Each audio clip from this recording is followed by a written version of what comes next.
Bonsoir tout le monde, bonjour à vous et bienvenue à Conversation sur la grippe, soulager la douleur articulaire, options chirurgicales et non chirurgicales. Je me présente, je suis Heather Holmes, vice-présidente Est du Canada à la Société d'arthrite du Canada et merci beaucoup de vous joindre à nous ce soir. Puisque nous nous réunissons pour cet événement à partir de nombreux endroits, j'aimerais reconnaître que le territoire sur lequel je me trouve est le territoire traditionnel des peuples Kanien'kehá:ka, Mohawk Nation et Haudenosaunee. Aujourd'hui, ce lieu de rencontre est le foyer de nombreux peuples et je suis reconnaissante d'avoir l'occasion de vivre et de travailler sur ces terres. De nombreuses personnes vivant avec l'arthrose pensent que l'orthopraxie est la seule option pour soulager les douleurs. Quelles que soient les articulations touchées par l'arthrite, il est souvent possible de les préserver sans avoir à subir les douleurs et la période de convalescence qui accompagne le remplacement de l'articulation. Ce soir, nous avons la chance d'être en compagnie du Dr Étienne Belzile, professeur agrégé à l'Université Laval et chef de service de chirurgie orthopédique à Québec. Il nous parlera des diverses options chirurgicales et non chirurgicales qui s'offrent pour le traitement de l'arthrose. Mais avant de commencer notre webinaire, voici quelques informations logistiques. Ce webinaire sera plus facile à visionner sur un ordinateur portable ou de bureau. Si jamais vous éprouvez des difficultés techniques, vous pouvez envoyer un courriel à info@arthrite.ca, info@arthrite.ca. Pour adresser votre question à notre invité, cliquez sur Questions et réponses au bas de l'écran. Nous allons essayer de répondre au plus de questions possibles à la fin de la présentation ce soir. Vous pouvez aussi cliquer sur la fenêtre Converser, qui se situe aussi au bas de l'écran pour échanger avec d'autres participants et avec la modératrice de la Société de l'arthrite du Canada. Pour quitter la boîte de questions ou de clavardage, vous avez tout simplement cliqué sur l'icône rouge dans le coin gauche de la fenêtre. Alors, de nombreuses questions que nous avons reçues à l'avance portaient sur des thèmes similaires. Nous allons aborder donc en premier lieu avant de procéder à une séance de questions-réponses en direct à la fin. Le docteur Belzile nous décrira d'abord la prévalence et les conséquences de l'arthrose. Il nous indiquera l'éventail des options de traitement et il nous expliquera le rôle des infiltrations dans la prise en charge de l'arthrose. Et enfin, il nous parlera au moment où l'orthopraxie devrait être nécessaire. Alors, je tiens à remercier Pfizer ainsi que les autres commanditaires de la série de webinaires Conversation sur l'arthrite. Et maintenant, on va commencer. Tout d'abord, bienvenue à notre invité, Dr Étienne Belzile. Bonsoir, Dr Belzile. Bonsoir, bonsoir. Merci pour cette invitation. Oh, merci à vous. Alors, pour commencer, pouvez-vous tout d'abord nous parler un peu, c'est quoi l'arthrose? Très bien. Donc, si on nous parle de cette condition, tout d'abord, je dois vous dévoiler mes conflits d'intérêts. En tant que chercheur, clinicien-chercheur, j'ai des ressources des ressources privées et publiques qui vont nous donner des supports de recherche. Ici, la Société d'arthrite en études, le programme MITAC, l'Institut canadien de la recherche en santé. Il y a aussi le département de la défense américaine, l'Association américaine de la médecine du sport et le service de Canadian Blood Services, qui est c'est comme la EMA Québec, pour faire justement un peu de recherche sur la préparation à l'arthroplastie. Et puis, on a des sources d'argent qui viennent de présentations payées, qui sont de compagnies pharmaceutiques. Puis ça, c'est important de le dévoiler. Sanofi, Pandopharm, c'est deux compagnies pharmaceutiques qui vont vendre des produits pour l'arthrite. Tandis que Stryker, Depuis et ConMed, c'est des compagnies qui vont vendre des implants qui vont nous servir à traiter nos patients. Alors, juste prendre ça en contexte quand je vais vous parler de certains sujets. Ce soir, je voulais prendre un certain moment à mettre en contexte l'importance que l'arthrose peut avoir dans la vie de chacun au Canada. Alors ici, on voit différents symptômes et maladies, la dorsalgie étant ou la lombalgie chronique étant le sujet numéro 1. Ensuite, l'hypertension et enfin, l'arthrite vient en troisième. On peut prendre un petit moment ici et définir l'arthrite. En anglais, on va parler d'arthrite. C'est pour ça que vous allez voir ça dans les différentes publications ou écritures que vous allez voir ce soir ou dans les journaux. Tandis qu'en français, on va le considérer l'arthrose comme étant une maladie d'usure, tandis que l'arthrite, c'est un processus plus inflammatoire. Alors, prenons en compte que c'est la troisième maladie d'importance dans nos vies au Canada. Si ensuite on la situe sur notre corps, vous allez voir beaucoup d'informations ce soir à propos du genou, parce que le genou, c'est le site anatomique champion. Ça affecte dans 41% des Canadiens leur genou, tandis que les hanches est bon troisième à 20%. Alors, les maladies qui vont limiter la marche, tandis que 30% vont avoir des maladies au niveau des petites articulations, ça inclut les mains et aussi les pieds. Maintenant, ça veut dire que, grosso modo, 25% d'entre nous vont un jour être touchés par une certaine forme d'arthrose. Et puis, cette arthrose-là, selon son niveau d'importance, va altérer notre fonction et ensuite diminuer et avoir un impact dans notre qualité de vie. Puis, c'est une des principales causes de dépression chez l'adulte canadien. C'est aussi la source principale de douleur chez les gens de plus de 50 ans.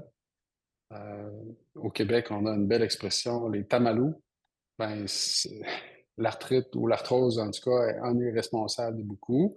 Puis quand on parle de douleur importante au niveau du genou, là, la moyenne des gens vont la déclarer à 5 sur 10 au cours d'un mois d'expérience. Fait que c'est pas des petites douleurs, ce sont des douleurs qui envahissent la vie de tout le monde. Malheureusement pour nous, c'est une condition qui va augmenter avec le temps. Alors, quand on parle de prévalence, c'est combien d'entre nous auront ce problème-là. Mais plus on vieillit, plus on a d'usure articulaire, puis plus ça va nous affecter. On pense que c'est associé à un déséquilibre entre la réparation que notre cartilage va faire au quotidien et la dégradation de cette matrice. Pendant longtemps, on a cherché une molécule miracle qui allait être capable d'être bloquée ou changée par un médicament. Malheureusement, c'est un écosystème, c'est un système beaucoup plus complexe. Puis, il y a des divers facteurs qui incluent notre génétique. Alors ça, c'est notre bagage familial que chacun a, qui va avoir une certaine résistance à l'usure. Il peut avoir des maladies pendant la croissance, des blessures pendant la croissance qui va affecter aussi comment nos articulations peuvent se défendre et maintenir un écosystème en bonne santé. Puis, notre style de vie et ce qu'on mange parfois peut influencer un peu les métabolites et les déchets qui vont circuler dans notre corps puis qui pourraient venir empoisonner un petit peu la survie de la cellule cartilagineuse et comment elle va réagir au travail quotidien. Puis en bout de ligne, il y aurait le traumatisme. Fait que si on a une blessure sportive, par exemple, ou des chutes, ça va venir accélérer peut-être la dégradation ou plutôt diminuer la capacité à se réparer de notre cartilage. Puis ces micro-traumatismes qui s'accumulent tout au long de notre vie vont venir influencer sur la survie de notre articulation. Alors, si on se compare un peu dans le reste du monde, ici, on a une carte du monde un peu rapetissée, mais quand même, au Canada, on va dire qu'il y a un bon 10% des gens qui vont avoir une grosse arthrose à un point tel d'avoir un problème fonctionnel important, dont 5,8% que c'est le genou. Si on se transforme ailleurs, on va ailleurs. En France, l'arthrose est un petit peu plus prévalente. Alors peut-être qu'il faut se questionner si au Québec, le fait d'avoir un bagage génétique français vient impacter plus nos genoux. Et puis aux États-Unis, vous voyez, l'obésité est plus prévalent là-bas et puis leur taux d'arthrose est plus élevé aussi. Surtout chez les gens de plus de 60 ans, on remarque jusqu'à 12% des gens qui ont une atteinte fonctionnelle importante au niveau du genou. Donc, l'environnement dans lequel on vit a une importance. Oui, merci beaucoup pour les explications. C'est une question qu'on reçoit souvent. Est-ce qu'on peut guérir l'arthrose? Malheureusement, la réponse est non. Il n'y a aucun traitement curatif actuel. Je vous ai suggéré tantôt qu'il y a beaucoup de recherches qui vont essayer de cibler le mécanisme de réparation du cartilage pour essayer de voir si on pourrait l'encourager, l'améliorer ou le faire rajeunir. Malheureusement, on arrive à diminuer un peu l'inflammation articulaire. Comme ici, on a une photo à votre gauche, c'est une hanche qui va se détruire avec le temps puis avoir de l'arthrose. Puis à droite, c'est une série de genoux avec une progression dans la maladie. Ben, on va malheureusement juste être capable d'accompagner chacun de vous dans ce problème-là pour essayer de cibler la douleur, puis éviter d'avoir des conditions qui dégradent l'articulation. C'est ça qui est important. Il existe un cercle vicieux. On va cibler ici le genou parce que c'est le plus fréquent chez tout le monde. Mais on pourrait extrapoler ça à la hanche, au coude, à la cheville, aux gros orteils, au pouce, à tous des sites qui sont communs, là. Donc, on va commencer avec une certaine lésion du cartilage, avec les mouvements douloureux ou un gonflement articulaire, il va y avoir un étirement de la capsule. Ça, c'est des moments qui vont être douloureux. Si on entretient une synovite, par synovite, les docteurs, on va vouloir dire un enflure, la production anormale du liquide articulaire qui fait un gonflement. Ça va entraîner un étirement de nos ligaments. Puis ça fait mal, ce processus-là. Puis le fait d'être un peu plus laxe et mobile dans notre articulation, ça cause des tensions. Et puis ces tensions localisées-là, ça force un certain remodelage osseux. Puis par remodelage osseux, on sous-entend que l'os va réagir à la condition. Puis on va se mettre à pousser des excroissances osseuses en périphérie de vos articulations. Puis ça va stimuler encore plus de lésions de cartilage, etc., etc. Puis plus on s'engage dans ce cercle vicieux-là, plus le processus accélère, puis plus la condition est souffrante pour le patient. Nous, on va essayer de vous donner une idée de votre niveau. Alors, nous, on aime ça parler de stade, on classe tout en médecine, là. Fait qu'ici, il n'y a pas d'exception. On essaie de vous grader à votre arrivée pour savoir à quel point chacun est dans sa maladie. Puis ça, c'est encore une fois, je prends le genou comme exemple, mais toutes les articulations ont un petit peu leur évolution bien définie, là. Et puis au début, on va avoir une situation où on ne voit pas grand changement à la radiographie. La radiographie, c'est une façon de prendre une image de votre articulation. Et puis là, on va s'intéresser à ce que je viens de dire, c'est-à-dire est-ce que le cartilage est usé? Fait que ça, on va le voir par un pincement. Fait que le stade 1, c'est on vérifie s'il y a un pincement. Est-ce que l'apparition de ces ostéophytes? Les ostéophytes, ce sont les petites excroissances osseuses qui vont apparaître avec la stimulation puis la dégradation du cartilage. Parfois, ça peut être une géode. Une géode osseuse, c'est l'équivalent d'un nid de poule. Ceux qui vivent proche de Montréal l'ont déjà vu. Il y en a un peu partout au Québec, des nids de poule. Ben, malheureusement, avec une arthrose avancée, on peut avoir ça dans nos articulations. Puis ça, ben, quand l'auto passe dessus, on le sent bien. Ben, quand c'est dans nos articulations, on va sentir aussi une inégalité, un frottement, des craquements parfois qui sont perçus par les patients, hein. Puis ça, c'est pas toujours confortable. Alors, au début, on n'a rien de ça, puis tranquillement, pas vite, on accumule les lésions. Puis ça se voit à la radiographie, puis on est capable de vous mettre sur un stade. C'est sûr qu'on va avoir tendance à avoir beaucoup plus de symptômes dans les stades avancés, un stade 4, qu'un stade moins avancé comme un stade 1. Ou du moins, l'intensité de la douleur peut être importante, mais la fréquence ne le sera pas peut-être autant. Alors, si je vous ai mis un exemple, là, euh, grade 1, on voit qu'il y a bien de l'espace entre les deux os, tandis que si on va à l'image à la grade 4, on voit il y a des inégalités, il y a un pincement progressif, puis vous voyez aussi que le genou commence à crocher. Alors, la déformation de l'articulation se fait avec l'étirement des ligaments, comme le cycle vicieux le suggérait. C'est ce qui explique aussi que quand on se regarde les jambes, on voit un changement physique de l'extérieur. Puis on va voir ça aussi de nos mains, hein. Les doigts commencent à crocher un petit peu, il y a des bosses qui apparaissent autour des ligaments. C'est la source des douleurs, on a beau frotter ça, c'est pas toujours euh, assez.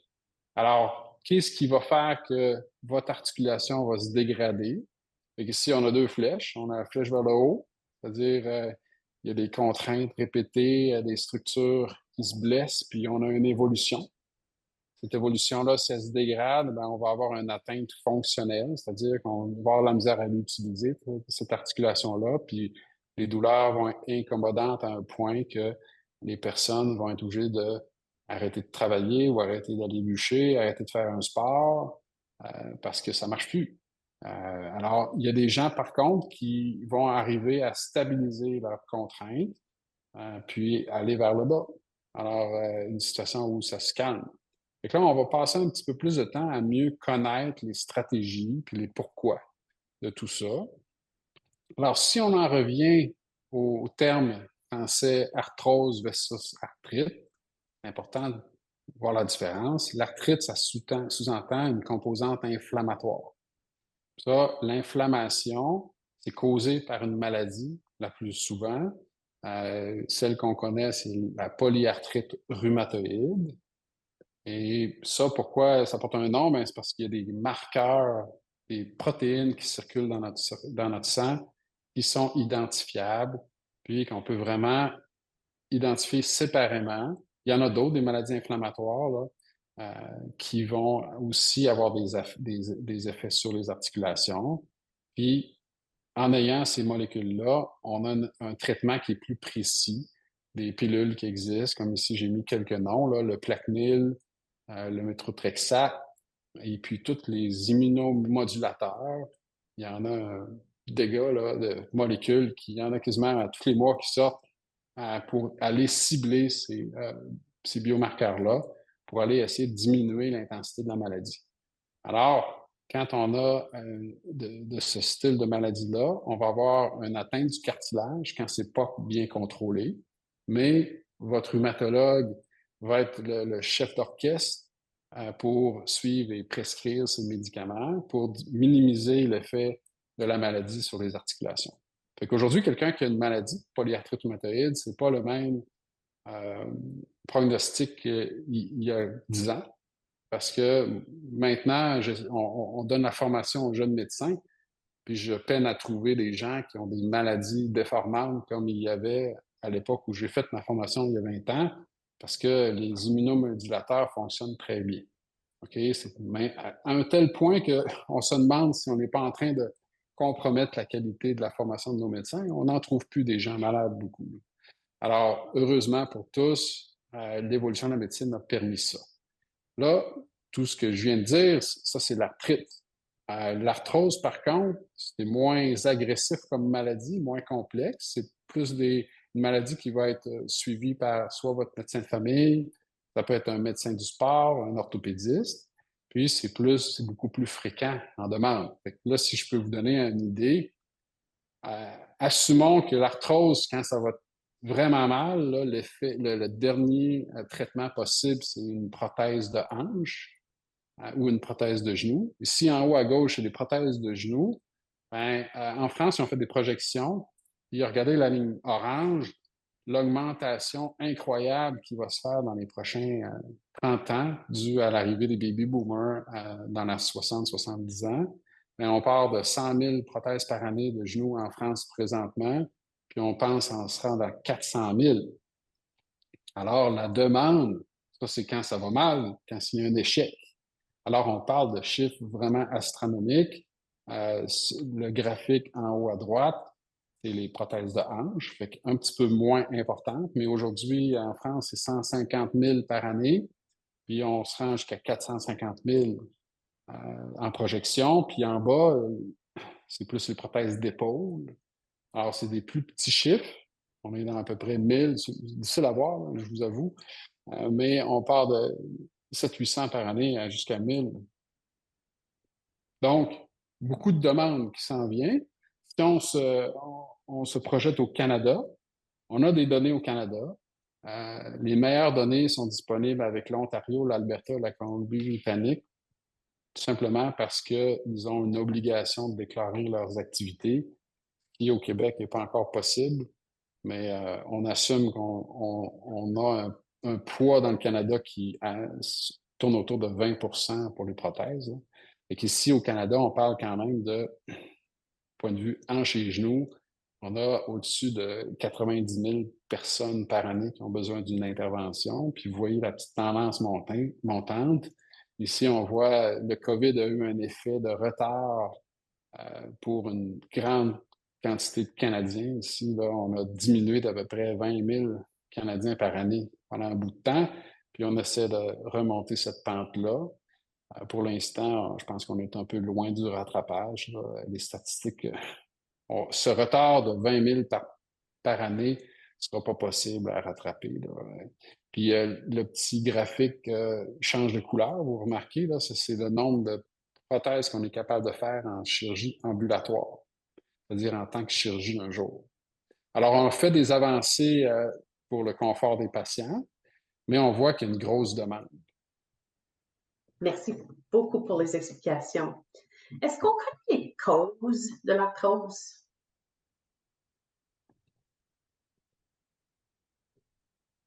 Donc, quand quelqu'un arrive avec un diagnostic possible d'arthrose, on peut regarder dans son pedigree ou dans son histoire les facteurs qui agissent comme des facteurs de risque. On a parlé au début de l'âge avancé. Alors, c'est certain que quand on parle de 90 ans, on va tout de suite penser que l'âge avancé a un effet. Tandis que si quelqu'un arrive à 50 ans, il faut penser un petit peu à d'autres choses. Le sexe a un effet aussi. On s'aperçoit biologiquement que le cartilage répond beaucoup aux hormones. Alors, lorsqu'il y a une dégradation de la quantité et la qualité des hormones pendant la ménopause ou l'andropause, va s'en suivre après une augmentation du risque de faire cette arthrose-là parce que notre cartilage va subir les mêmes stress, le même travail au quotidien, mais n'aura pas le support nécessaire pour faire son travail puis se guérir, donc il va se dégrader plus vite. Alors, chez les hommes, on parle plus dans le 70 ans et plus. Chez les femmes, ça commence plus dans la soixantaine. C'est pour ça qu'il y a une augmentation de la demande à ce moment-là. Il y a aussi le côté génétique. Si on regarde un peu le pédigré de la famille, puis on regarde les oncles, les tantes, de quoi ils ont l'air dans leur vieillage, bien, vous allez avoir une bonne idée de comment vous allez avoir l'air vous-même, parce que vous n'êtes pas tombé des nuits, il est arrivé quelque chose. La génétique va expliquer et va résumer la capacité de résistance de votre cartilage.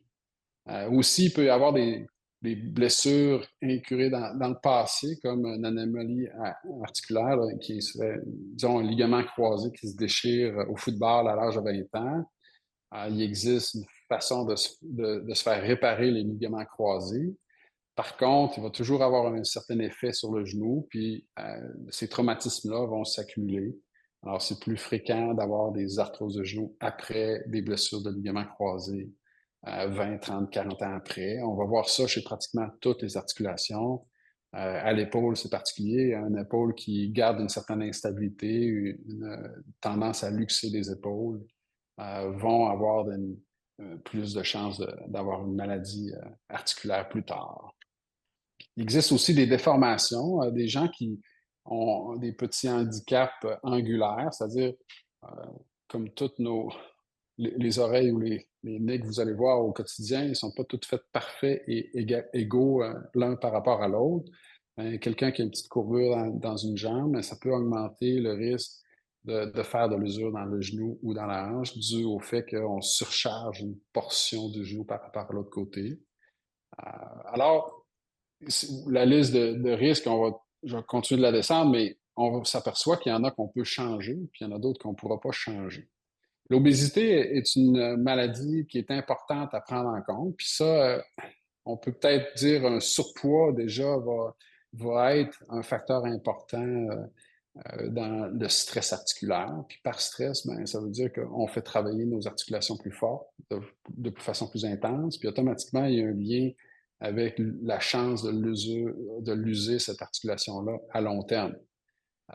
Par rapport à la sédentarité, on fait appel au fait qu'on va prendre un peu de surpoids avec la sédentarité, mais si on n'a pas non plus une bonne santé articulaire du fait d'avoir des bons muscles, d'avoir une bonne capacité à limiter le stress articulaire en utilisant mieux nos articulations, ben, on va s'apercevoir qu'on dégrade plus vite aussi. Donc, l'entraînement, si on combine ça avec l'âge avancé, ben, en vieillissant, c'est important de maintenir un poids santé puis de se garder en bonne forme, une forme musculaire. Euh, l'autre point qui est le stress articulaire, c'est un facteur de risque. Alors, quelqu'un qui va travailler fort toute sa vie, ben, il faut qu'il reste en forme, oui, mais l'accumulation totale de ce stress-là va faire qu'un jour, il y a plus de chances de faire une arthrose de son genou que quelqu'un qui travaille moins fort. Alors, on s'en aperçoit plus en fin de carrière, quand les gens arrivent en pré-retraite, on va s'apercevoir que si on gère mieux notre journée, on équilibre le stress autant, ça peut être au travail, à lever des boîtes ou bouger des objets, qu'à aller faire de son sport.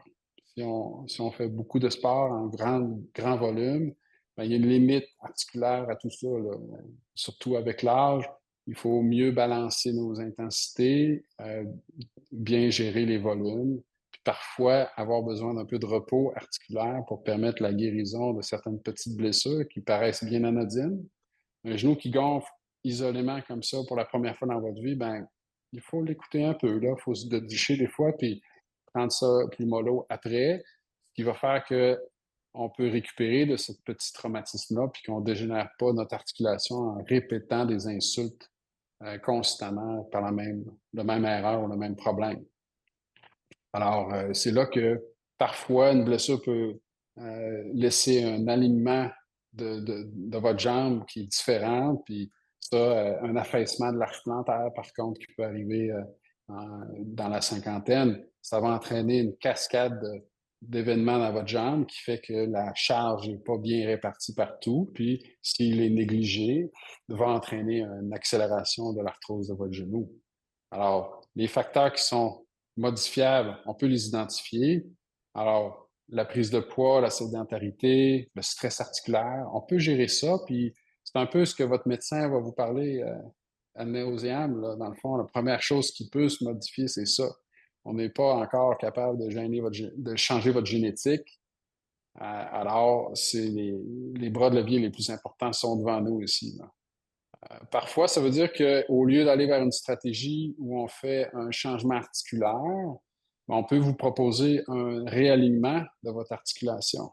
Alors, ce sera une pause, une façon de décharger l'articulation pendant un moment. Ça peut être de 5, 10, 20 ans des fois, puis ce qui va éviter l'arthroplastie ou la prothèse à court terme, puis il va la repousser plus loin. Et puis, ça serait donc une stratégie qui est relativement conservatrice et moins agressive que le remplacement.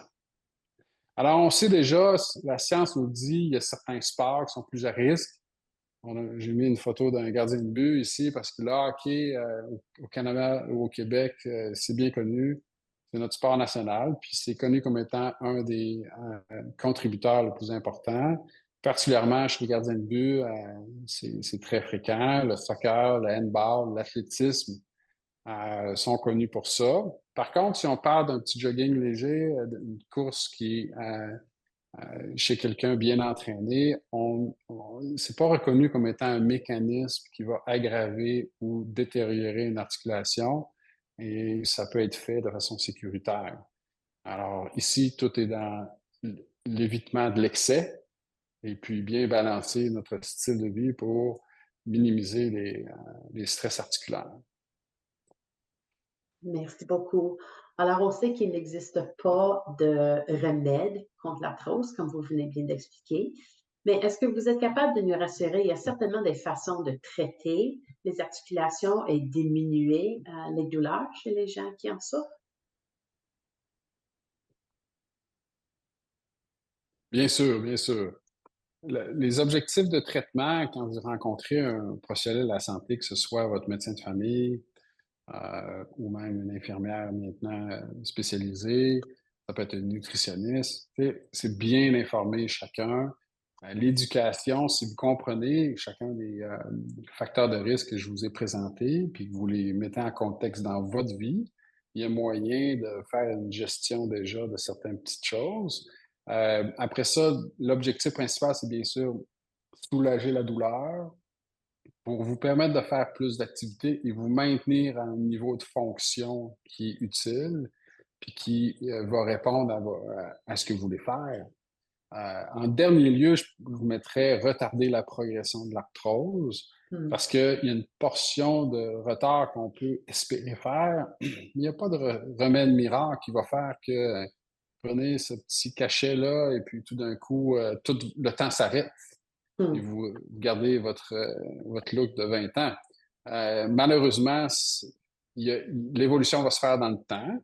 Alors, on aime bien vous proposer le programme de physiothérapie. Le physiothérapeute est un allié ici important parce qu'il est plein de ressources pour pouvoir vous offrir un programme d'exercice que vous pouvez faire à la maison. Vous regardez ici, il n'y a pas de machine particulière, il y a des escaliers, il y a un lit. Et puis, avec un simple élastique et un sac de riz une couple de kilos, vous êtes capable de faire pas mal de choses. Puis ça va aller chercher la base fonctionnelle. Vous êtes capable de faire votre marche, aller tonifier vos muscles. Et puis, selon votre niveau de douleur, parce que des fois, certains patients vont me dire, j'ai tellement de douleur, je ne suis pas capable de rien faire. Ben justement, le physiothérapeute est bien équipé à vous guider là-dedans pour éviter les exercices qui sont stimulants trop pour la douleur, Hmm. puis vous diriger vers ceux qui sont plus efficaces, puis qui vont vous permettre d'en faire plus. Après ça, je mentionnerai peut-être le kinésiologue, qui est un peu l'entre-deux avec l'entraîneur physique. Ce sont des professionnels qui sont disponibles dans le réseau et puis à votre gym local, puis qui vont être capables de vous guider dans un gym pour savoir quoi faire pour bénéficier de votre situation sans aggraver vos douleurs.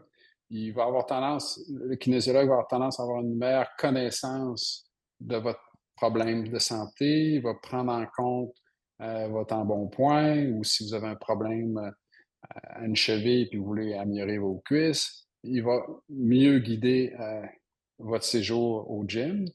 Et puis, en dernier recours, ce serait l'entraîneur physique qui, lui, a un petit peu moins de connaissances médicales, mais va vous coûter moins cher. Alors, en tant que bon citoyen, ben, il faut aller vers les services que vous êtes capable de vous payer, puis qui sont bien raisonnables. Après ça, ce principe-là de préparation, même si on a une articulation qui est usée, on l'utilise maintenant pour les prothèses. Alors, des fois, les gens me disent, oui, mais je perds mon temps, là, j'ai besoin de ma prothèse. C'est vrai, mais d'un côté, c'est prouvé que si vous préparez mieux, vous allez, vous allez avoir un meilleur résultat. Puis, 2 ans après votre prothèse, vous allez être meilleur que vous auriez été si vous n'avez rien fait au complet. Fait que le gain ici, c'est que vous allez être capable d'avoir moins de douleurs. On est capable de baisser vos douleurs jusqu'à environ 30. Les gens sont capables de faire plus de choses dans la même journée avec le même genou ou la même hanche. Ça vous aide aussi à lutter contre la raideur. Tu sais, pendant que la maladie Hmm. s'installe, il va apparaître un enraidissement des tissus, puis ça se peut que l'amplitude de mouvement diminue. Puis ça, malheureusement, c'est une source de problème. On vient qu'à, par exemple, pour les hanches, les gens ont de la misère à mettre leurs souliers, ils ont besoin, avec leur fille, leur aide à mettre les bas. Ça devient plus difficile d'être autonome. Ben, si on a un bon programme d'exercice, on peut éviter ou ralentir l'arrivée de cette raideur-là, puis mieux vivre ça. Puis c'est un petit peu un marqueur de votre prise en charge personnelle. Je pense que c'est un long chemin de croix, là, l'arthrose, puis il faut être capable de bien se prendre en charge, puis d'aller voir les ressources autour de vous. Puis je pense que la Société d'arthrite en est une excellente ici qui peut vous aider à vous donner plein d'outils pour vous prendre en charge. Alors, si on parle plus précisément de la perte de poids, C'est quelque chose qui est très valorisé chez les médecins, puis on va vous expliquer ça assez facilement, là. Oui, il y a des gains médicaux sur le diabète, ça va diminuer le diabète, ça améliore une condition si vous avez l'apnée du sommeil. Quelqu'un qui perd du poids, bien sûr, va avoir une meilleure qualité de vie. Puis ça va aussi avoir un meilleur effet sur les médicaments. Il y a plein de médicaments qu'on va recevoir qui vont être distribués dans le corps humain. Si il y a trop de tissu adipeux, trop de graisse, ben, ces médicaments-là sont perdus dans le gras, là. Ils ne vont pas agir nécessairement où il faut aller. Mmh. Alors, on perd de l'efficacité. Ça peut expliquer des fois des petites différences entre le voisin d'à côté, lui, il prend telle pilule, ça va bien, moi je le sais, ça ne marche pas aussi bien. Ben, il y a des petites différences personnelles. Puis ça, ben, en perdant du poids, on a des gains. On sait aussi que les tissus adipeux ont des tendances à être pro-inflammatoires. Puis ça, si déjà vous avez une condition un peu inflammatoire dans votre genou ou dans votre hanche, ben, on fait juste l'aggraver, là. On ne l'encourage pas. Puis je pense que pour ceux qui sont plus pragmatiques, là, la biomécanique est simple. Si on vous enlève 10 livres sur le ventre, ben, on va perdre 30 à 60 livres à chaque fois que vous mettez le genou à terre. Donc, c'est efficace. Moi, j'ai vu des gens perdre 30-40 livres qui étaient sur ma liste d'attente pour avoir une prothèse de genou. Puis ils me rappelaient en disant, écoutez, là, j'ai plus besoin. Je me sens beaucoup mieux, puis j'arrive à en faire plus. Alors, je veux vous encourager, ceux qui se trouvent à m'écouter, puis ils disent, coudonc, c'est un autre qui veut me vendre à perdre du poids, puis c'est pas facile. Puis je vous l'avoue, c'est pas facile. On est là pour vous encourager à le faire parce que c'est payant. C'est payant au quotidien. Si je peux convaincre une personne, je vais être très content aujourd'hui. Mmh. Parmi la pyramide des options possibles, une fois qu'on s'est dit, là, on va aller prendre quelque chose pour calmer la douleur, ben on a des choses qui sont topiques, c'est-à-dire sous forme de crème. AINS, ça, c'est un anti-inflammatoire non stéroïdien. Fait que c'est les anti-inflammatoires tels que ceux qu'on connaît sur les tablettes, là, Advil, Voltaren, tout ça, il y en a sous forme de crème. L'avantage de ça, c'est que ça évite de passer par la bouche puis votre estomac, puis que les effets secondaires sont un peu plus minimisés. Par contre, c'est pas très efficace si on met ça sur une fesse puis vous avez la hanche usée, là. Ça va marcher beaucoup mieux pour les mains, les poignets, les orteils, le genou, parce que le genou il est vraiment en dessous de la peau. Puis à un certain niveau, c'est un petit peu moins puissant que l'anti-inflammatoire qu'on va prendre par la bouche, mais beaucoup plus heureux pour votre estomac. La capsaïcine, ça, c'est une composante extraite du piment rouge.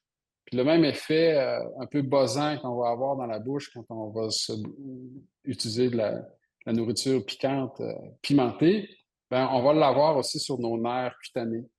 Puis on s'est aperçu que si on met une crème de capsaïcine sur le genou, ça fait comme buzzer notre système nerveux, puis ça l'occupe à d'autres choses que de nous donner des symptômes de douleur.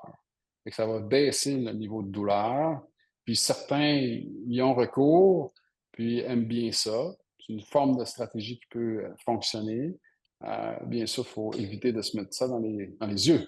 Et puis, parmi les crèmes, il existe d'autres sortes de crèmes qui vont être médicamentées, qui vont chercher à diminuer la douleur cutanée.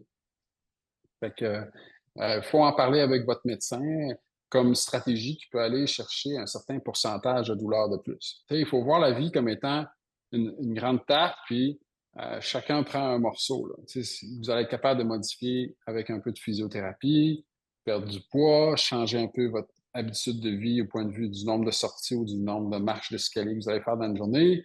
Vous allez peut-être vouloir prendre des anti-inflammatoires par la bouche, puis combiner à ça peut-être un peu de crème par moment. Fait que c'est la combinaison de tout ça qui est important à considérer. Point de vue oral, c'est assez simple. On parle souvent des anti-inflammatoires qu'on peut prendre combinés avec du Tylenol. Puis, ce sont pas mal les limites. On a parlé pendant des années avec des suppléments euh, nutritionnels, glucosamine, collagène, curcuma. Écoutez, je pense que chaque 5 ans, on sort une nouvelle molécule. Malheureusement, jusqu'à présent, on a fait beaucoup d'études là-dessus, puis il n'y a pas de molécule qui se démarque franchement comme une molécule permettant d'améliorer la condition de l'arthrose. Certains patients vont déclarer ça être amélioré beaucoup avec ces molécules-là, mais il faut prendre ça en contexte. Mais scientifiquement, on n'a pas de preuves, ou du moins, on a des preuves qui sont négatives. Alors, je dis toujours aux gens, on peut explorer certaines de ces choses-là, mais il faut prendre en contexte que c'est coûteux, puis il ne faut pas se mettre en difficulté financière pour des remèdes qui ne fonctionneront pas très bien. On pourrait dire ça de plein de choses en médecine. Ici, une fois que les pilules ont été explorées, il reste les infiltrations. Et puis là, il y en a 3 sortes, principalement les corticostéroïdes, ou communément appelés la cortisone, et puis l'acide hyaluronique, et les PRP. Donc là, on va prendre un peu plus de temps pour discuter de ces différentes options-là. Par moment, on a vu dans le cycle de l'irritation autour de l'arthrose que les ligaments peuvent être atteints, il peut y avoir de l'inflammation autour de l'articulation, puis ça va donner un peu de lousse dans votre articulation. Fait qu'il existe des orthèses de support. Puis là, c'est là que j'ai mis, c'est pas des orthèses de sport. Le but ici, c'est pas d'en faire plus, mais de faire la même chose, mais plus confortable. Alors, que ce soit au genou, à base du pouce, à la cheville, la stratégie ici, c'est de stabiliser l'articulation pour éviter d'avoir de la laxité, puis augmenter vos douleurs, puis stimuler votre cycle servicieux. Alors, l'inconvénient de ça, c'est la surcharge. Si on la protège trop, puis on l'immobilise complètement, on va aller contre les bienfaits de la fonction, puis on va enraidir l'articulation. Je voulais juste mentionner, Dr. Belleville, il est 18h à 18h40, fait qu'il nous reste quelques points et j'aimerais garder, si on peut, une dizaine, quinzaine de minutes à la fin pour période de questions. Fait juste vous mentionner l'heure. On peut accélérer un petit peu. Merci. Donc, dans les choses plus fancy qui vont se développer au fil des prochaines années, il existe un exosquelette. Ça, c'est plus science-fiction, mais je voulais vous démontrer qu'ici au Québec, il y a des compagnies qui font ça, puis ça s'en vient. Mais on parle de modalités qui sont le prix d'une auto, là, pour un bienfait de vous aider à marcher pendant 40-45 minutes. Les batteries demeurent la limitation de ça, et puis c'est pas tout à fait accessible encore. Fait que je pense pas que vous allez avoir ça prescrit par votre médecin de famille. Si on résume, on a une approche multimodale qui inclut plein de stratégies qu'il faut considérer quand on se prend en main pour notre arthrose. Maintenant, si on le met dans le temps, tout ça, à votre gauche, c'est le début de votre processus, puis à droite, ça serait la fin avec la chirurgie pour un remplacement articulaire. Ben, il y a moyen d'introduire ces modalités-là à différents niveaux, puis de le faire progressivement. Fait que je pense que c'est important ici que on s'assoie puis on pèse bien les stratégies thérapeutiques. Puis je vous donne ici un exemple. Nous, on pourrait calibrer chacune des stratégies, puis dire un anti-inflammatoire par la bouche, ça va avoir un effet d'à peu près 0,38 sur 2. Une infiltration à la cortisone, on va aller chercher un 0,6. C'est une valeur qui est représentative de pas grand-chose, hein, mais plus le chiffre grandit, plus c'est fort. L'acide hyaluronique, on va parler dans 2 secondes, va être à peu près 0,64, tandis que si on change notre genou, c'est le maximum, on va aller chercher un 2. Alors, en proportion, on ne peut pas s'attendre à beaucoup par rapport au placebo, qui serait 0. Merci, bien expliqué. Peut-être qu'on peut passer rapidement, c'est quoi l'explication des infiltrations et par la suite parler de la chirurgie avant la période de questions. Ouais.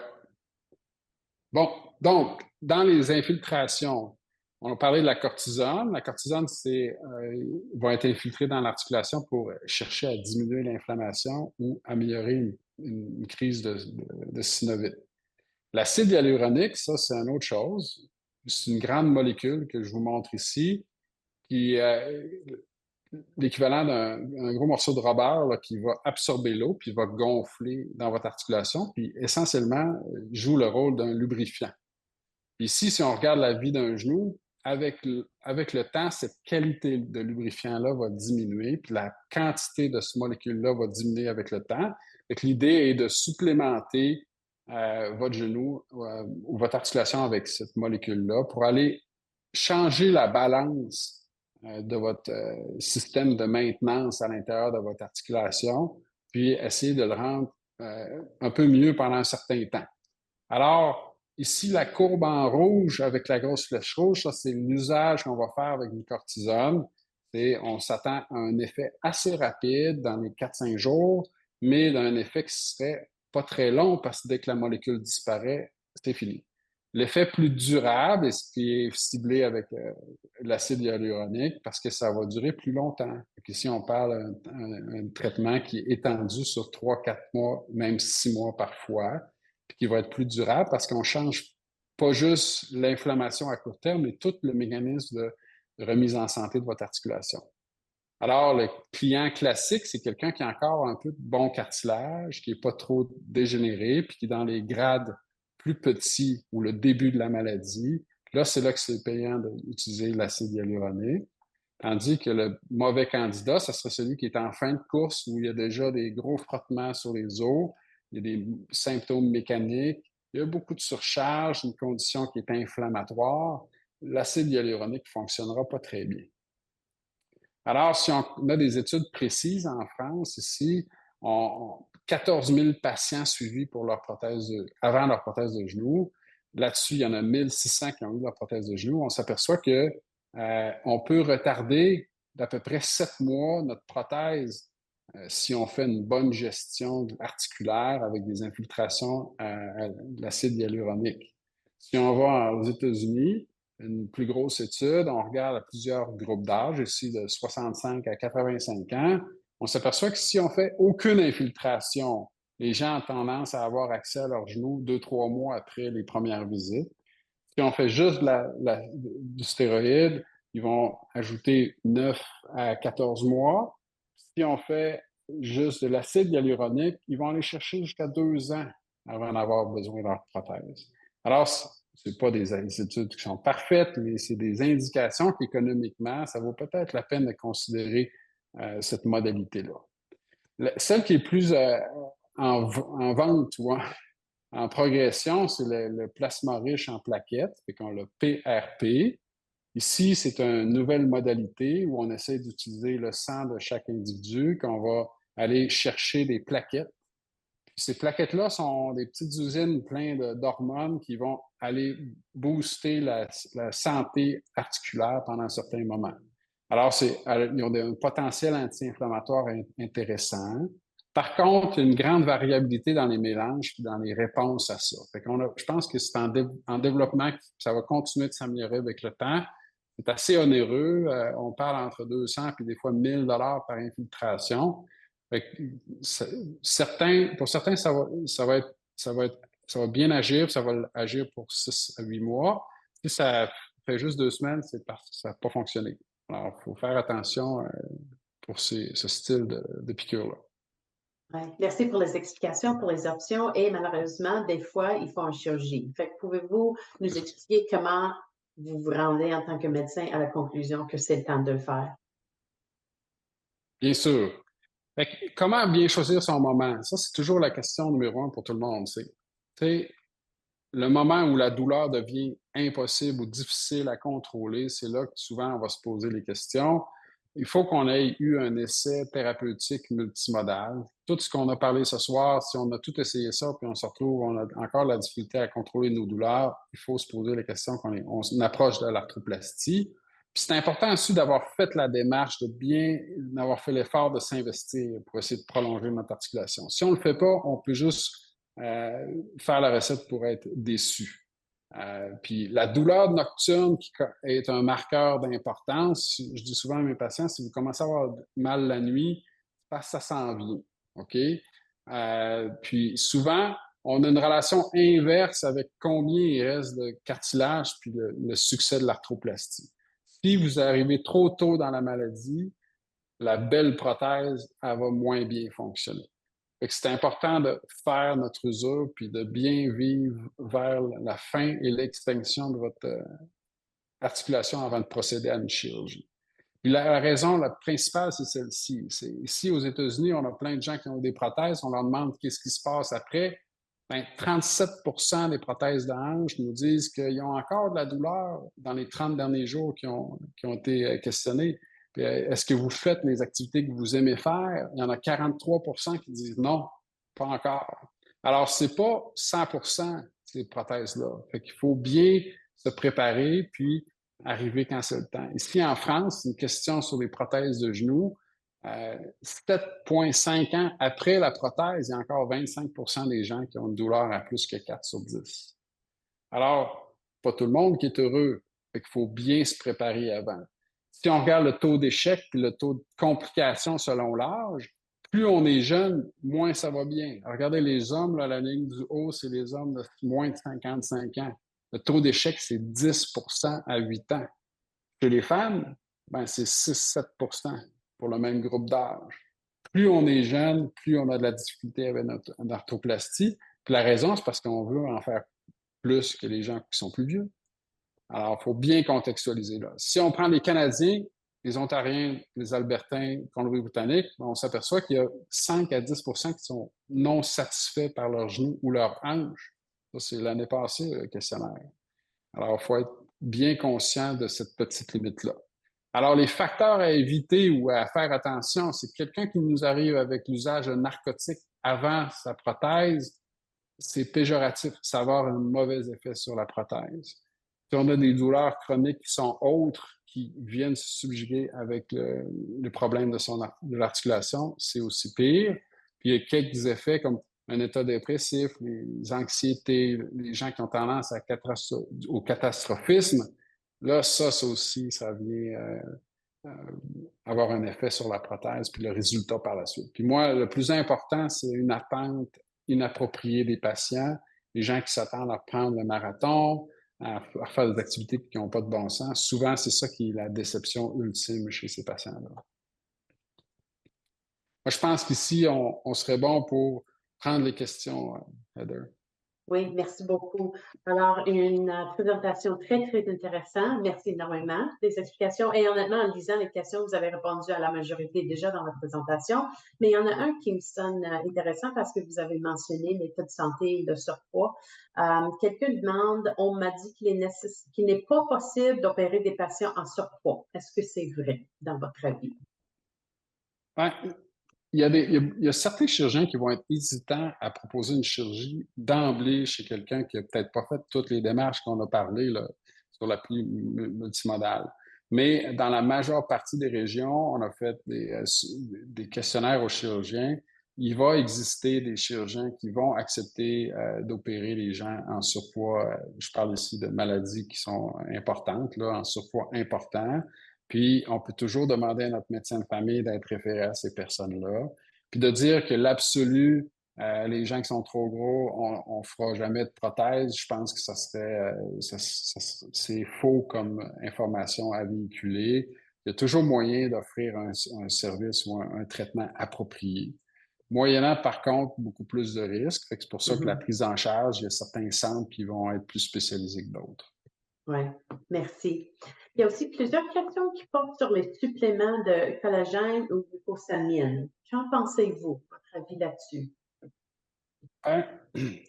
Pour l'instant, on n'a pas d'évidence scientifique que ça fonctionne. OK? Je comprends que certains vont prendre les comprimés puis s'apercevoir d'un certain changement dans leur confort. Moi, je n'ai pas d'objection. C'est pas poison, c'est des produits naturels. Je n'irai pas m'opposer à la prise de ça, mais je ne dirais pas non plus l'encourager. On peut aller vers l'exploration, puis c'est juste s'en tenir à ça.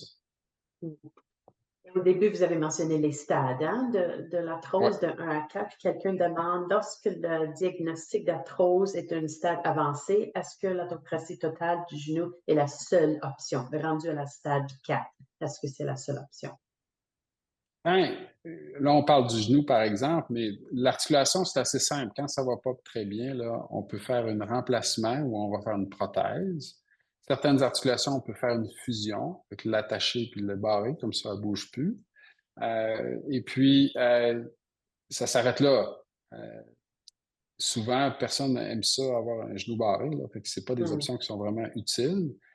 Par contre, des fois, dans les gens qui sont très jeunes, on va proposer des ostéotomies, c'est-à-dire des corrections angulaires du genou.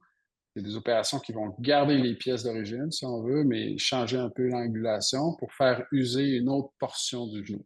Mais quand le genou est complètement usé, malheureusement, il y a juste l'arthroplastie qui peut être possible. Ouais, merci. Et vous l'avez touché un petit peu, mais une question très particulière sur les participants de 40, entre 40 et 50 ans, nous mentionnent que Mhm. leur médecin traitant les trouve trop jeunes pour la chirurgie. Dans votre avis, est-ce que c'est une option? Ben, ça, malheureusement, il y a beaucoup de médecins qui aiment ça faire un peu le gatekeeper de l'accès Mhm, aux orthopédistes, puis ils vont favoriser une certaine clientèle.